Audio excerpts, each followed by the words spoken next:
We have made it pretty much through the month of May here in Season 2 of the San Francisco Giants franchise on MLB The Show 24. And so far, so good. Our team continues to play quite well at 31-24. We're going to take our first look at the draft class later in today's episode, of course, with the MLB draft looming towards the start of July. But first, we're going to wrap up May, kick off the start of June. And our Giants are continuing to play good baseball. The schedule is a lot harder in the month of May, and we've been pretty solid.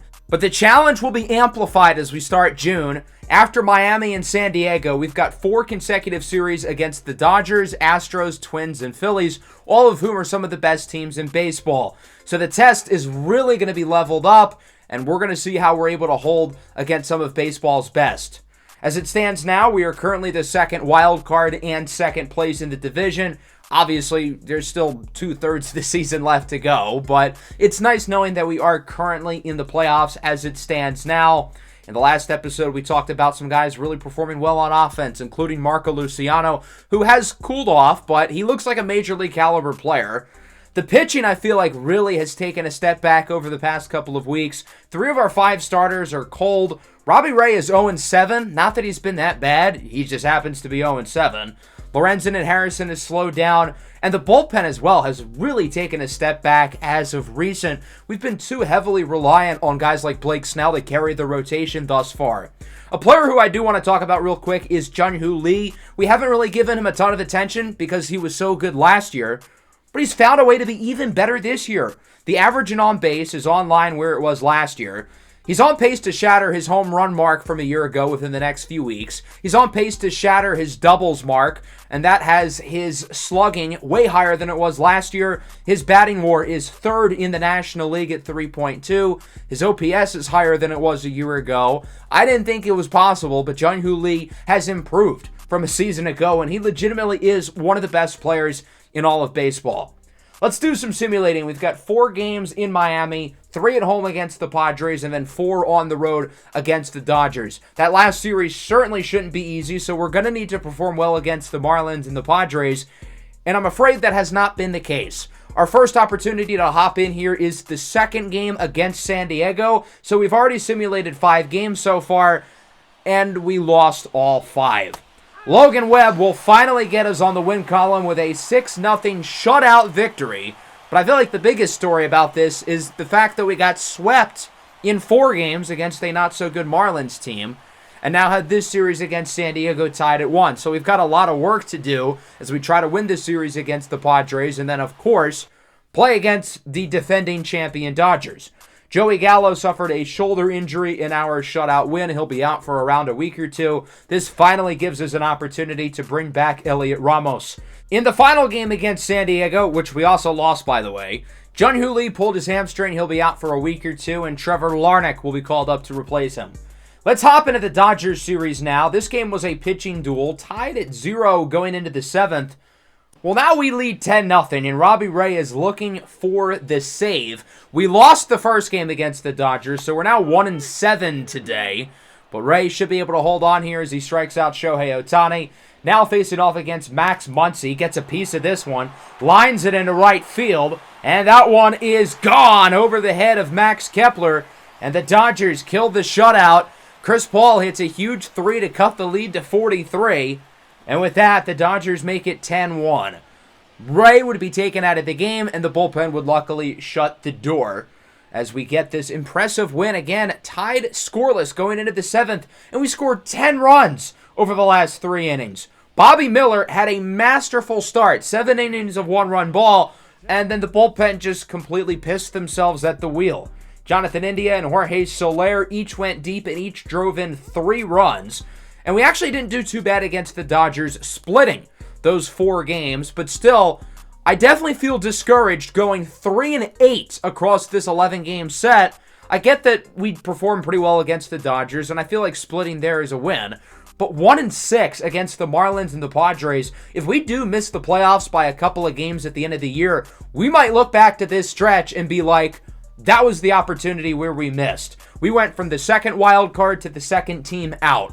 We're only a game and a half back, and again, it's June. We shouldn't stress over it, but still not ideal. And the schedule gets really tough. The Astros might be the best team in the league right now.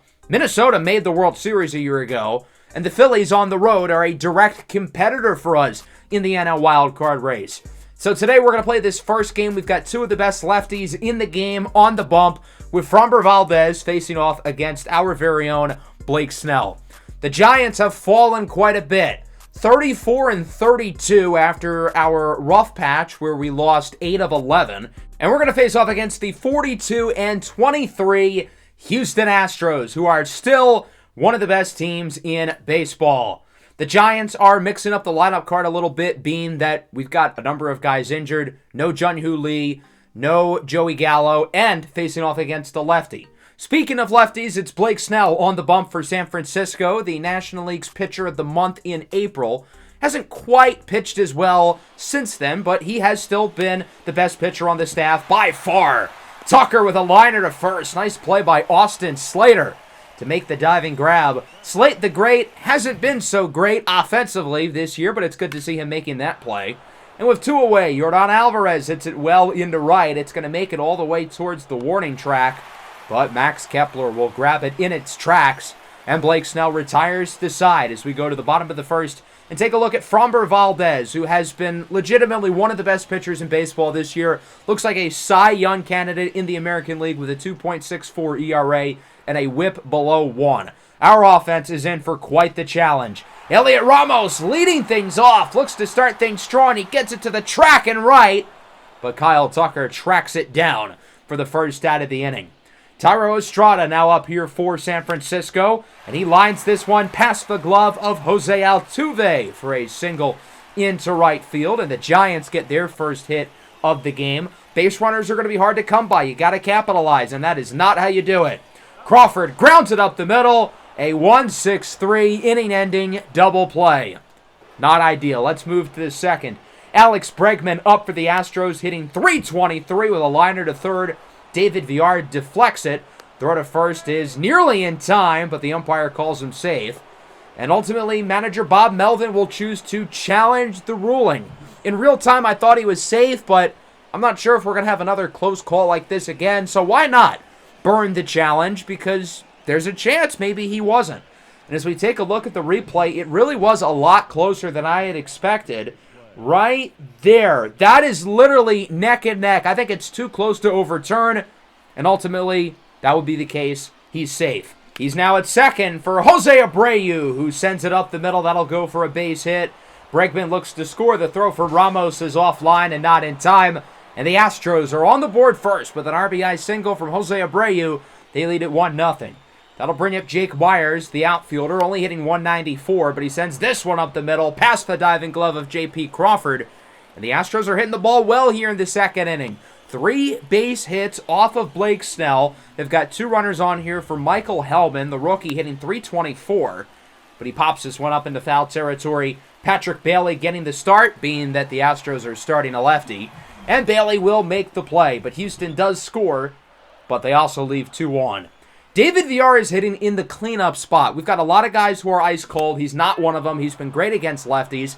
So he's going to be hitting all the way here in the 4 spot as he strikes out on the low sinker. Max Kepler now 2-2, chases the curveball. And Framber Valdez has looked dominant up to this point as we move into the third. The former World Series MVP, Jeremy Pena, draws a walk, and the Astros get another runner on base. That'll bring up Yordan Alvarez, who sends it to second.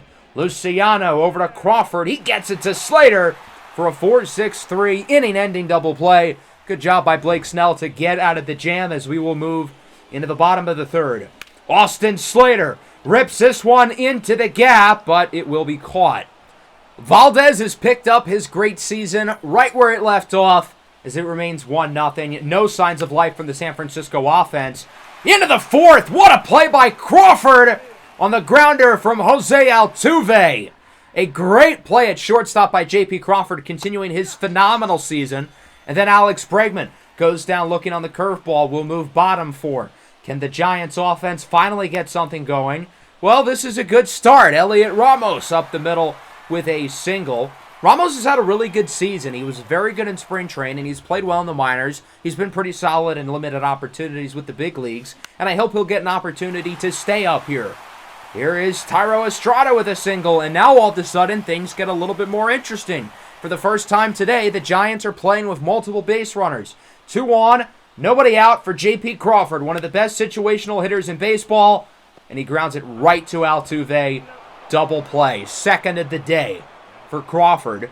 Runner does make it to third, but that is obviously still a failure because now the Giants need a base hit out of VR, and they're not going to get it. It's a grounder to short. Jeremy Pena will make the play, and that's 4 scoreless for Framber Valdez. It remains 1-0, and we move into the 5th.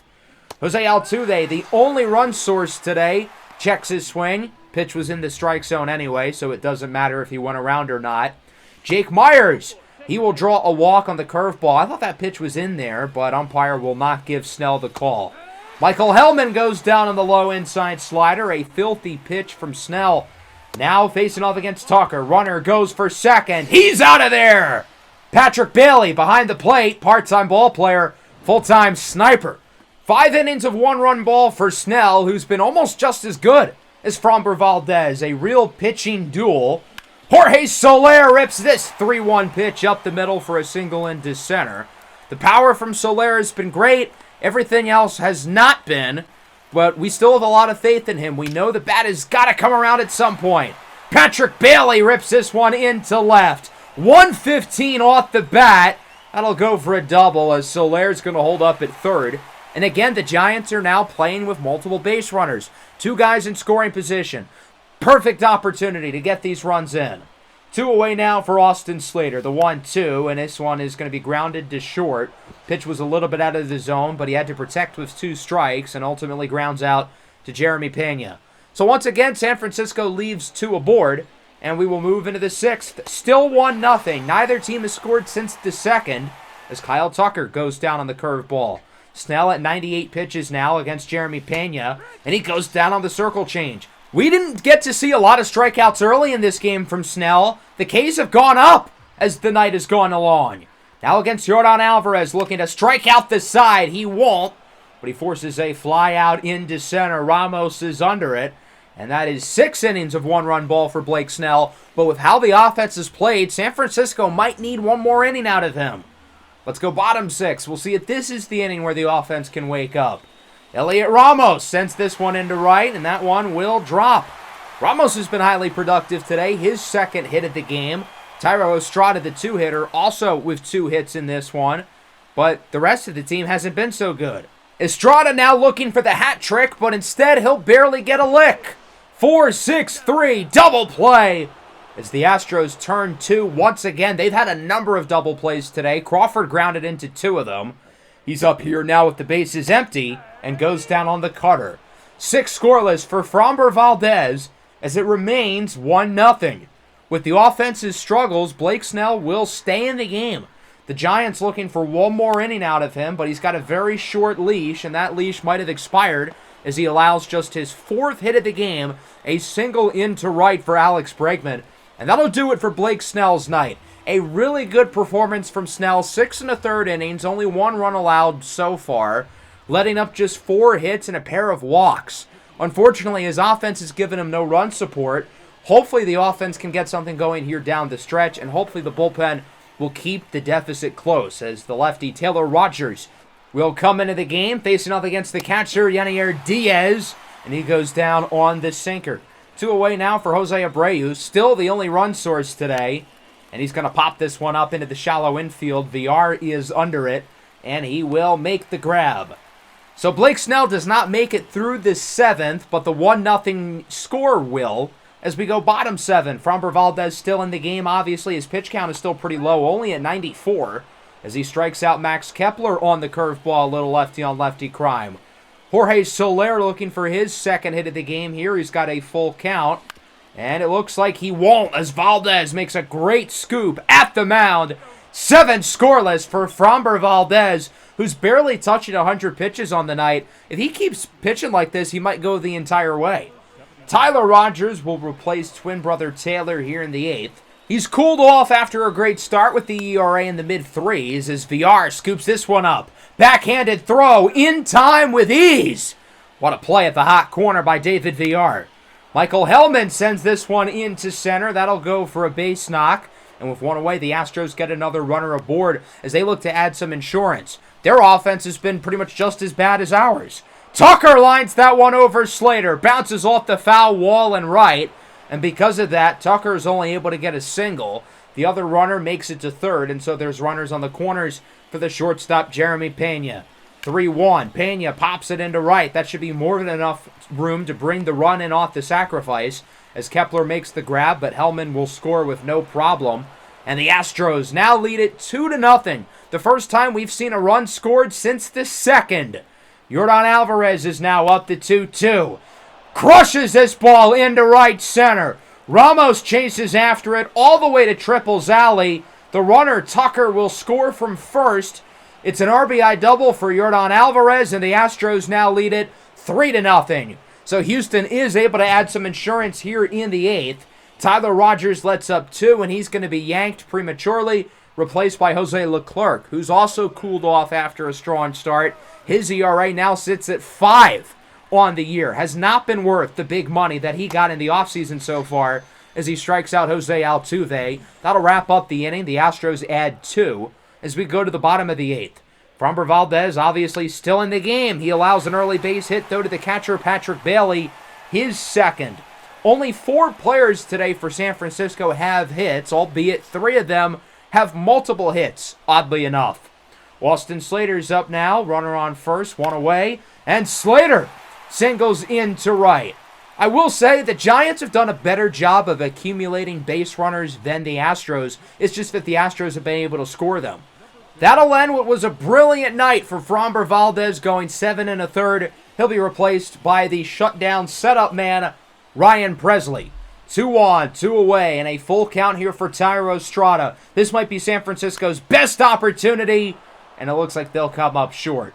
Pops it into right, caught by Tucker, and the shutout just needs one more inning, presumably from the closer, as it remains 3-0. San Francisco leaves 2 more runners on, and we move into the ninth. Diaz grounds that one past Crawford for a single. So with 1 away, the Astros get another base runner here, now off of Jose Leclerc, who stays in the game. He'll now face off against Jake Myers, who goes down on the slider. Leclerc gets through the ninth without allowing any more runs. But it's not looking good for the Giants, whose offense has really struggled during this cold stretch. They're in danger of being shut out again. We'll see if the closer, Brian Abreu, can finish things out here for the Astros, as he'll face off against J.P. Crawford, who's behind early 1-2. Rough day at the plate for Crawford, but he gets plunked. Okay, that works. We'll take all the base runners we can get, and the Giants get the leadoff runner aboard. That'll bring up pinch hitter Jonathan India. 3-1 count. He draws a walk on the high fastball, and now things are starting to get interesting.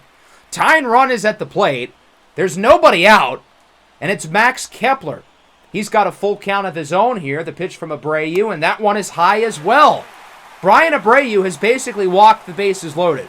Crawford was plunked. The next 2 batters have been walked. He cannot find the strike zone at all.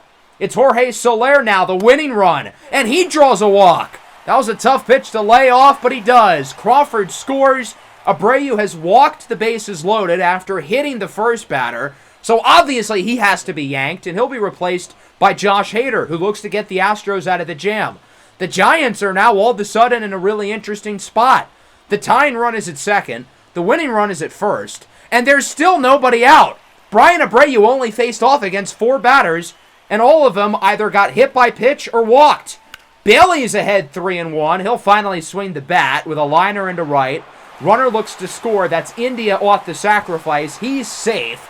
So Bailey brings in the second run. It's now 3-2. The tying run is 90 feet away from home, but with 1 away, a ground ball could possibly end the game. A wide range of outcomes for Marco Luciano. Double play ends the game. Base hit ties the game. Extra base hit wins the game. Luciano's been quiet, 0 for 3, but he rips it up the middle into center, and this game is tied at 3. 112 off the bat for Marco Luciano, and the Giants have officially come back down 3-0 here in the bottom of the ninth, and now it's time to win the game.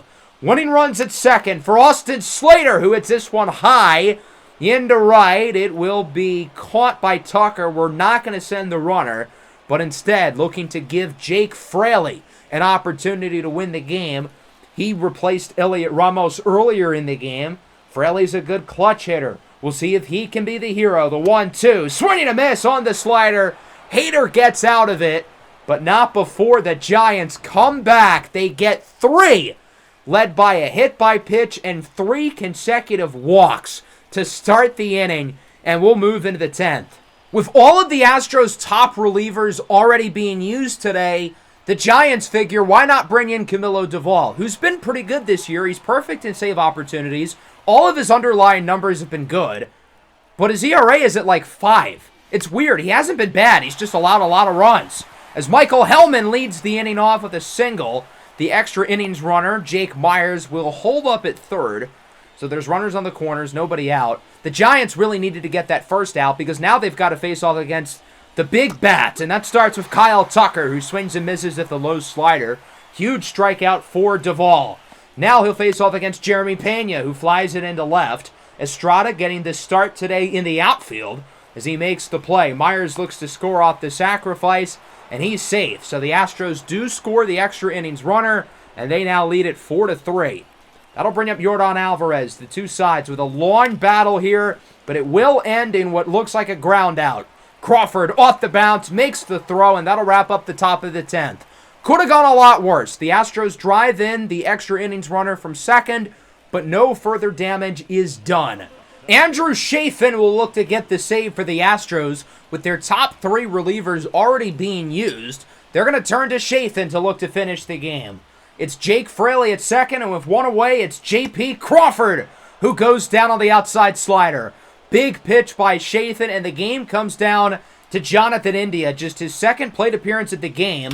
And India gets a piece of it! Into left center, it's got some carry! At the track, at the wall, it's gone! A walk-off home run for Jonathan India! And San Francisco wins it in 10!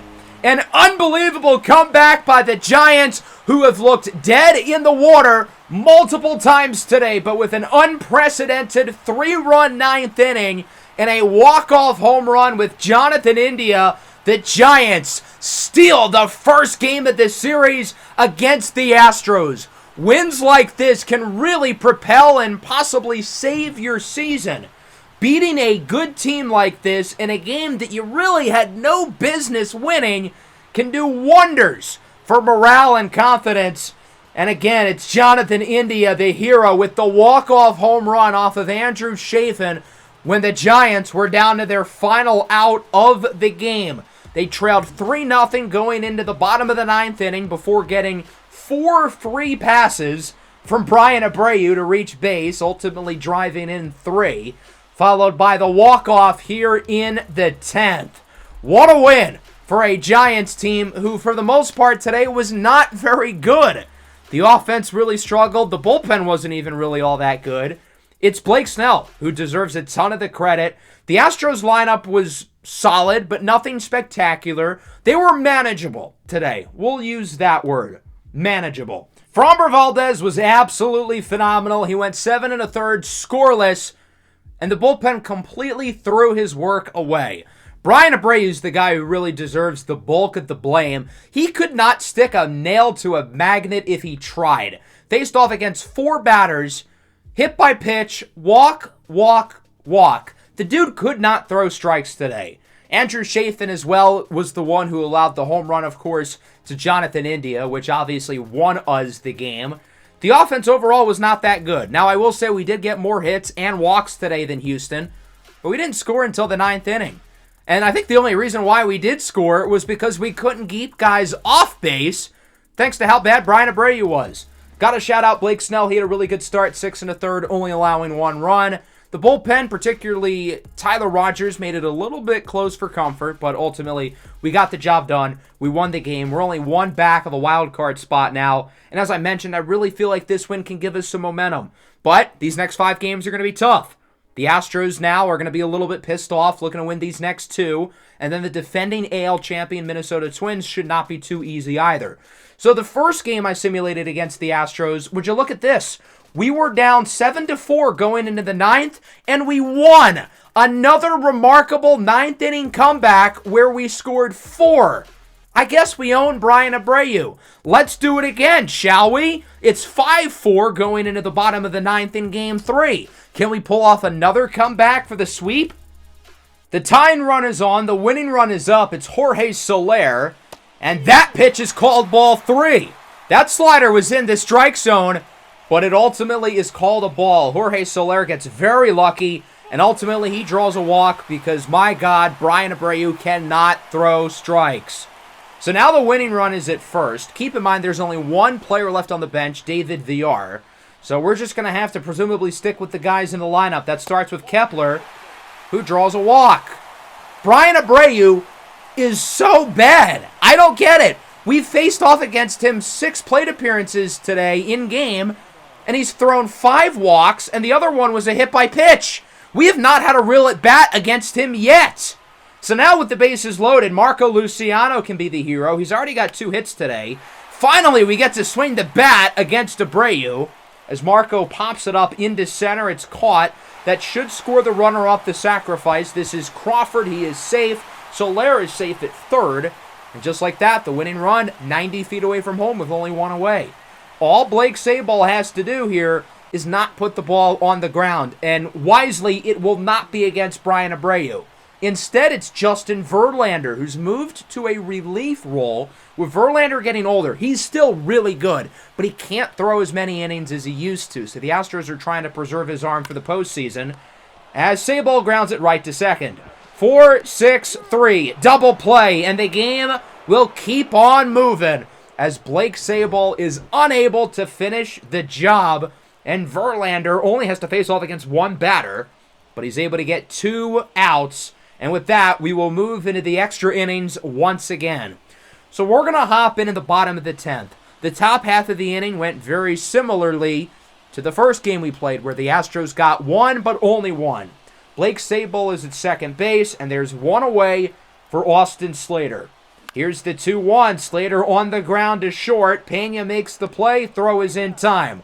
We really are in the exact same spot we were in Game 1 because we're down to our final out. Tying runs at second. Winning runs up. Unfortunately, it's not Jonathan India, but instead Trevor Larnach. His first Major League at-bat of the entire season, and he lines out to left. So unfortunately, we're unable to get 3 consecutive comebacks against the Astros as they take this last game. But still, taking 2 of 3 against Houston feels like a success, considering we really should have won none of these games. But we get some bad news. Kyle Harrison fractured his hand. He'll be out for 2 to 3 months and is going to have to move to the 60-day injured list. That is such a big loss, losing one of our key starters. Harrison started the year on fire. He's cooled off since then, but I feel like unlike last season, he really stabilized and was obviously pitching a lot better than he was a year ago. He's matched his win total, but he only has 1 loss compared to the 20 he had a season ago. I would have called up Keaton Winn to replace him in the rotation, but Winn is going to be on the 60-day injured list for another month. So we've got a lot of choices here in the minors of guys we could call up, but I'm not really confident in any of them. So we're going to go for a wild card. Carson Whisenhunt, one of our better pitching prospects, will be promoted to the bigs. Whisenhunt did not have a good spring training. He's only pitched 5 games in AAA due to injury. But why not? See what he's got for a few weeks, and once Keaton Winn is healthy, we'll probably have him take over. It is worth noting that Joey Gallo is now healthy, and Trevor Larnach would be sent back down to AAA. We're going to hop into the first game here against Minnesota, and we are in quite the spot. Bottom 9, down by 1, tying run on, and guess who the winning run is? Jonathan India, looking for another walk-off. It's high and deep in the left, at the track, the wall. It's caught. I thought that one had enough carry to go over the fence. Would have been India's second walk-off home run in the span of just 3 days. But Manuel Margot is able to come down with it, and now the game will come down to J.P. Crawford. Here's the 1-2 from Johan Duran. It's a dribbler up the middle. Correa fields it cleanly. Throw to first is in time. And the Twins take game 1 by the score of 4-3, with the Giants being just feet away from winning it with a near walk-off home run from Jonathan India. Let's hop into the second game now, where we have quite the plot twist. We're up by 2. Minnesota's down to their last out in the top of the 9th inning, but the bases are loaded. The speedster Byron Buxton is the tie-in run at second. Matt Wallner's the go-ahead run at first. And Kyle Farmer, who rakes against left-handed pitching, is up against Taylor Rogers, who replaces Camilo Doval. Farmer's behind 0-1 early, and he grounds it to short. Jonathan India fields it cleanly.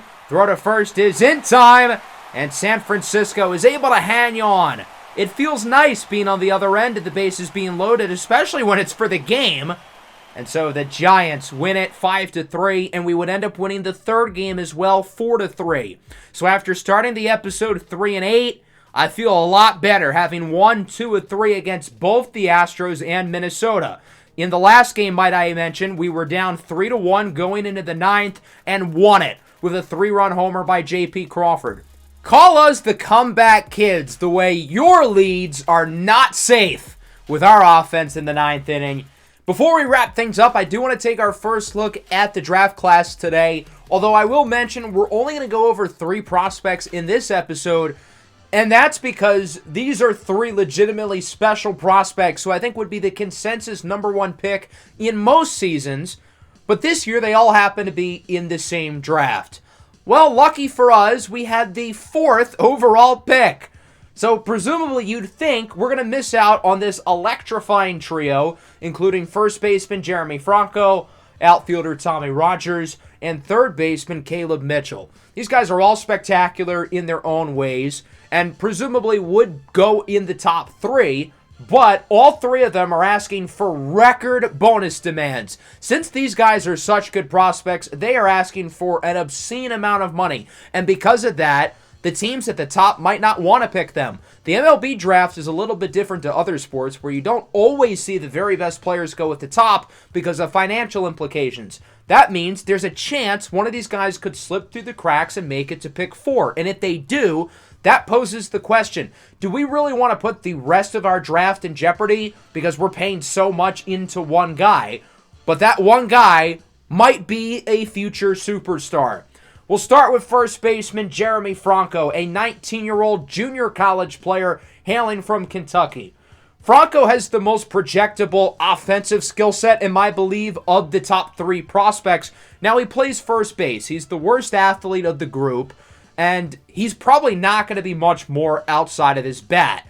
But offensively, this is a special player. By far the best hitter in junior college this season, Franco decided to take a different route rather than going right from high school or going to a regular NCAA university for 3 years. And clearly the decision has paid off for him. Great contact, great power, great plate skills. This is a guy who could be a major league hitter as soon as next season. Then we get to Tommy Rogers, who I think has the most upside of these top 3 players, but he's also asking for the most money, over $10 million. Theoretically, if we were to draft him and sign him, that would be probably 85% of our draft money, which is a lot. And because of that, he might slip. Some teams won't be able to afford him at all, while others are not going to be willing to mortgage their drafts to sign him to a record contract. But whoever does getting him could be getting a franchise and league-altering talent. Tommy Rogers has more upside than any high school prospect in the last 15 to 20 years. Now, he's not necessarily built like a 6'5" linebacker freak athlete.